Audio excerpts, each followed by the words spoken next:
Tu es un homme, alors tiens-toi debout, sois fier et montre au monde que tu es un homme fort. Prends les décisions difficiles, fais les sacrifices, prends les décisions impopulaires et deviens à l'aise dans ta propre peau. Si tu n'es pas quelqu'un avec qui tu te sens bien quand tu es seul, c'est la seule personne dans cet univers que tu as le plein pouvoir, le plein droit et la pleine responsabilité de changer. Quand deviens-tu un homme? Tu deviens un homme quand tu deviens responsable d'autres personnes, et cela inclut de prendre tes responsabilités. J'ai grandi dans une culture qui me disait que partir en guerre te rendait un homme, aller en prison et en revenir te rendait un homme, gagner 1 million de dollars te rendait un homme, mais ce n'est pas le cas. Qui t'enseigne à être un homme? Qu'est-ce qui fait de toi un homme? Nous avons tous des défis à surmonter dans nos vies, que tu sois célèbre ou non. L'argent et la célébrité ne résolvent pas tout, ils amplifient simplement les problèmes et les opportunités. Regarde les difficultés comme des opportunités. C'est peut-être quelque chose que je peux dire, même si tu es dans une situation difficile. Quelle opportunité tu as pour faire une différence? Les gagnants échouent des millions de fois, mais ce qui les rend gagnants, c'est qu'ils croient en eux, qu'ils sont déterminés et que rien ne les arrête. Pourquoi les gens pensent-ils que demain leur est garanti? Pourquoi croient-ils que le soleil leur doit quelque chose? Nous n'avons pas beaucoup de temps. Tout ce que tu as, c'est ce que tu as maintenant. La vie, c'est du business. Alors, que vas-tu faire?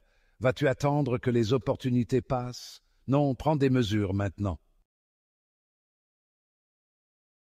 Maîtrise tes mots. Sois précis dans ton langage, dis ce que tu veux dire. Lis des hommes et des femmes remarquables, apprends d'eux. Maîtrise ton discours. Abandonne les pauses inutiles, les hésitations. Et parfois, tu peux être dans une pièce, être la personne la plus intelligente et ne pas le montrer. Laisse les autres parler, écoute attentivement et ensuite parle au bon moment. Nous avons tous différents outils, des outils physiques comme la force, la mobilité et l'endurance. Ces outils nous aident à accomplir des tâches physiques, à surmonter des défis corporels et à maintenir notre santé. Par exemple, soulever des poids renforce nos muscles, courir améliore notre endurance et faire des étirements augmente notre flexibilité. Mais il ne s'agit pas seulement de notre corps. Nous avons aussi des outils mentaux comme la visualisation, la concentration et la planification. La visualisation nous permet de voir nos objectifs clairement dans notre esprit, ce qui nous motive à les atteindre. La concentration nous aide à rester focalisés sur nos tâches et la planification nous permet de structurer nos actions pour être plus efficaces. En plus de cela, il y a des outils émotionnels comme le contrôle de nos émotions, la gestion du stress et la résilience. Respirer profondément peut nous aider à rester calmes dans des situations stressantes. Le contrôle émotionnel nous permet de réagir de manière appropriée aux défis et la résilience nous aide à rebondir après des échecs ou des difficultés. Enfin, nous avons des outils spirituels comme l'espoir, la patience et la gratitude. Méditer en pleine nature peut nous connecter à quelque chose de plus grand que nous-mêmes, nous apportant paix et sérénité. La patience nous aide à traverser les moments difficiles, sans perdre notre calme, et la gratitude nous rappelle de rester reconnaissants pour ce que nous avons. Ces outils te permettent de rester calme même quand le chemin est difficile, te donnant la force de continuer et de surmonter les obstacles. Sois honnête avec toi-même. Connaître qui tu es vraiment, c'est différent de ce que tu aimerais être.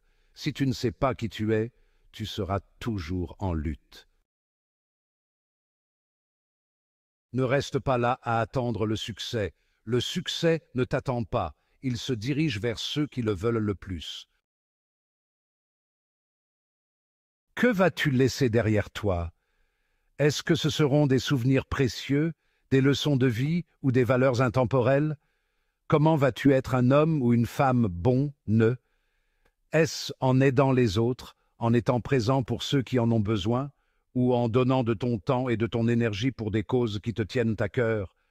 Pour être vraiment bon, il faut aussi être dangereux, mais pas une menace. Cela signifie avoir la force et la détermination de défendre ce qui est juste, tout en gardant une attitude de calme et de respect. La personne la plus dangereuse dans une pièce est souvent la plus silencieuse. C'est celle qui écoute attentivement, qui observe et qui comprend les dynamiques en jeu.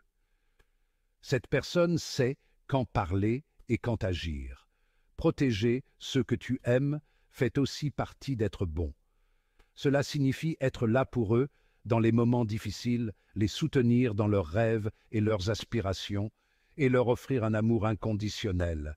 C'est en étant une source de force et de réconfort pour ceux qui comptent sur toi que tu laisses un véritable héritage. Sois éduqué, lis et apprends des hommes comme Jordan Peterson, Jocko Willink. Ton cerveau est un muscle, et plus tu le travailles, plus il devient fort. Enfin, sois sage. La sagesse est une qualité précieuse, souvent recherchée mais rarement pleinement comprise. Elle ne se limite pas à l'accumulation de connaissances ou d'informations. C'est une manière de vivre, une façon de voir le monde avec discernement et compréhension. La sagesse ne vient pas de ce que tu sais, mais de comment tu appliques ce que tu sais. Elle se manifeste dans nos actions, nos décisions et notre capacité à apprendre de nos expériences. Être sage, c'est savoir écouter, observer et agir avec prudence et compassion. Connaître, c'est savoir qu'une tomate est un fruit. Mais la sagesse va au-delà de la simple connaissance. Elle implique une compréhension plus profonde des choses, une capacité à voir les nuances et à faire des choix éclairés. La sagesse, c'est savoir qu'il ne faut pas la mettre dans une salade de fruits. C'est cette capacité à distinguer ce qui est approprié de ce qui ne l'est pas, à comprendre le contexte et à agir en conséquence. La sagesse est un guide, une lumière qui nous aide à naviguer dans les complexités de la vie avec clarté et sérénité.